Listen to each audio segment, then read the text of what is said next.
Hi, I'm Culture Diamond Milk. Welcome back to my video. Weather has become so cold in Korea. It's just freezing cold. So to warm up my heart, I decided to read some cozy and lighthearted books. For me, the qualification is that it can be a little bit deep or kind of like serious topics, but still it has to have that kind of warmth in it.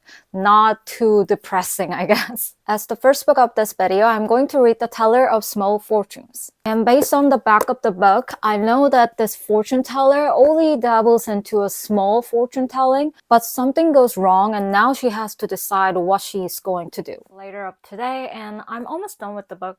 It's almost at the 90%, so about 10% left.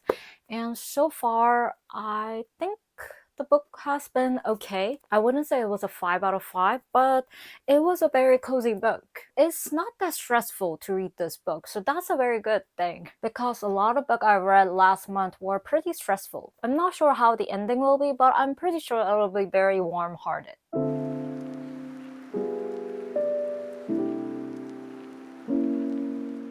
I knew that the protagonist will do something, but things are going really serious right now and the book is almost over, so I'm not sure what is going to happen. It's the next day and I've just finished The Teller of Small Fortunes. It was a very cozy read and I had a pretty good time. I wouldn't say it was 10 out of 10, 5 out of 5. Never in my life read this kind of book. It is a light-hearted book with a lot of hope because it has a lot of conflicts, but a lot of them get solved pretty easily. Also, I really like the theme of being an immigrant and looking totally different. A lot of characters in this book are warm-hearted and kind, and they try hard to become the best version of themselves. If you want to read a cozy book with fantasy elements, I think this is the right fit for you. Yeah, this feels like a very warm cup of tea. For the next book, I'm going to start The Dead Romantics.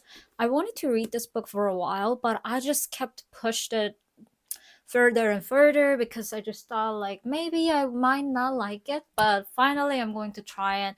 And I really like the premise because I think like one person is a living person, but another character, the love interest, is I think a ghost. So I thought it was a very interesting premise, so I'm excited to read it. And I hope this warm, inviting vibe I got from the first book can continue on.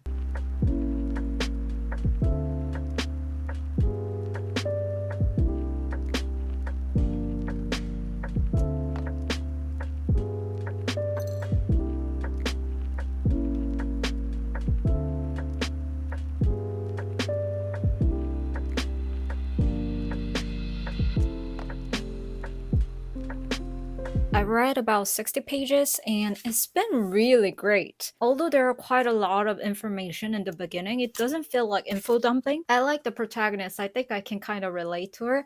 And her ex sucks. Oh my god, her ex sucks so much. I finished The Dead Romantics and I almost cried while reading it. In this book, the grief is described like a poetry. When it talked about wildflowers, I almost sobbed. And I saw myself a lot in the protagonist Florence, and I just loved how she developed and evolved during the plot because she had a lot of insecurities and a lot of struggles because she always felt like she's a failure. The story itself is not like a puzzle.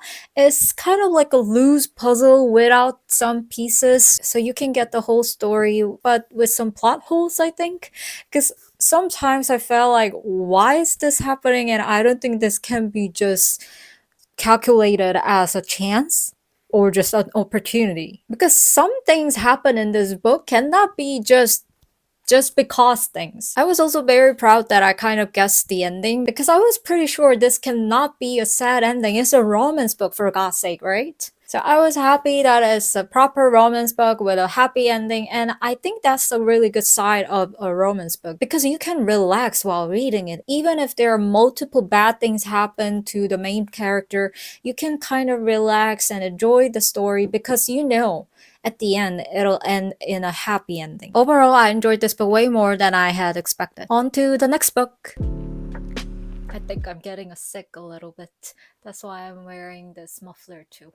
And as a book update, I've decided to DNF this book. I do not like how this book is written. It just feels like so bland. I just don't feel any connection to this. I don't really feel like I'm connected to these main characters or the story.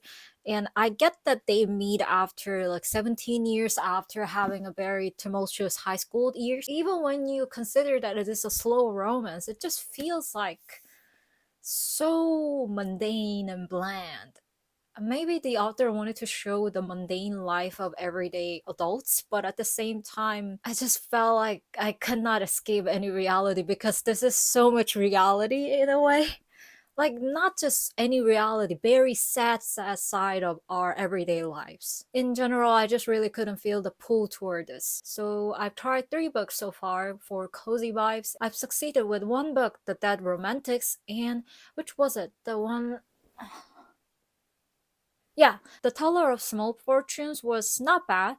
That one was quite cozy and warm hearted, so I enjoyed it. But this one, Slow Dance, no way. I didn't like this at all. It is such a long book. I think I stopped at like 150 pages or 7. I think I've stopped it around at 170 pages. So that's like this much of the book. So like 1/3, a little bit more than 1/3 of it, and eh. But other than that book, I enjoyed the other 2 books, so that was great. And I hope you enjoyed this video. Catch you guys later. Bye!